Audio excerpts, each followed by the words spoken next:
Halo guys, perkenalkan nama saya Rita Supriyani, tingkat 2E dari Horizon University.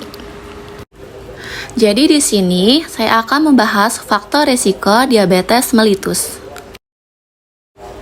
Sebelumnya, apa sih yang dimaksud dengan penyakit diabetes mellitus? Jadi, diabetes mellitus itu kondisi di mana kadar gula darah tidak normal. Normalnya kadar gula darah yaitu 100 mg per desiliter.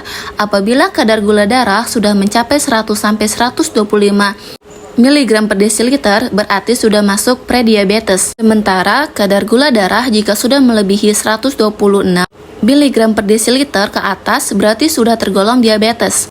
Kadar gula darah tinggi dikenal sebagai hiperglikemia.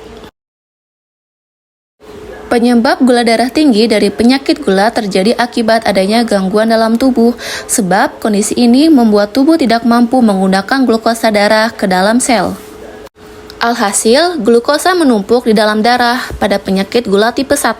Gangguan ini terjadi akibat sistem kekebalan tubuh yang biasanya menyerang virus atau bakteri berbahaya lainnya, malah menyerang dan menghancurkan sel penghasil insulin. Sedangkan pada penyakit gula tipe 2, tubuh ini menghasilkan insulin secara normal. Tetapi insulin ini tidak dapat tubuh gunakan secara normal. Kondisi ini dikenal sebagai resistensi urin. Nah, sekarang kita bahas apa saja faktor resiko diabetes mellitus. Kesatu dari faktor keturunan. Orang tua dengan riwayat penyakit diabetes akan 3 kali lebih berisiko untuk terkena penyakit diabetes mellitus. Jadi, anak yang orang tuanya terkena diabetes itu kemungkinan besar bisa jadi faktor utama terkena diabetes, begitupun sampai dengan keturunan berikutnya. Yang kedua, gaya hidup tidak sehat. Kebanyakan orang memilih makanan enak daripada makanan sehat, namun dapat memperburuk kondisi tubuh jika dikonsumsi secara berlebihan. Contohnya, dengan terus-menerus mengkonsumsi junk food, walaupun lebih enak, tapi ternyata itu tidak baik untuk kesehatan kita sendiri. Jadi, kita harus bisa menahan diri untuk mengkonsumsi junk food. Lebih baik makan masakan sendiri yang lebih sehat, karena kita sendiri yang tahu pengelolaannya. Yang ketiga, usia di atas 40 tahun. Seseorang dengan usia lebih dari 40 tahun akan lebih beresiko terkena penyakit diabetes mellitus, terutama DM tipe 2. Kenapa? Kok bisa usia di atas 40 menjadi faktor resiko terkena diabetes mellitus? Karena penuaan itu dapat menurunkan sensitivitas insulin sehingga dapat mempengaruhi kadar glukosa di dalam darah.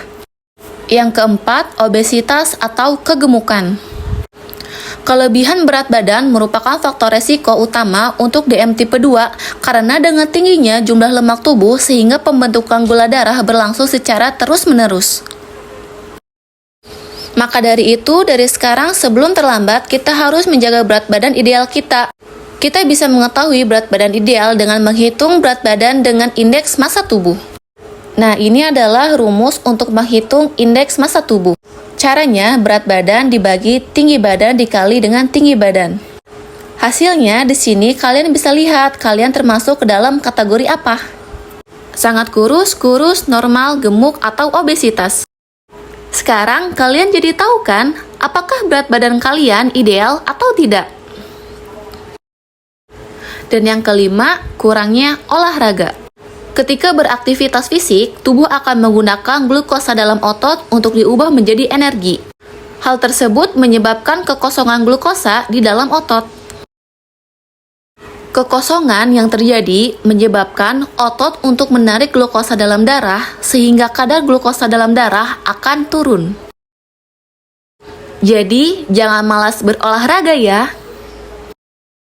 Demikian yang dapat saya sampaikan, mohon maaf bila ada kesalahan.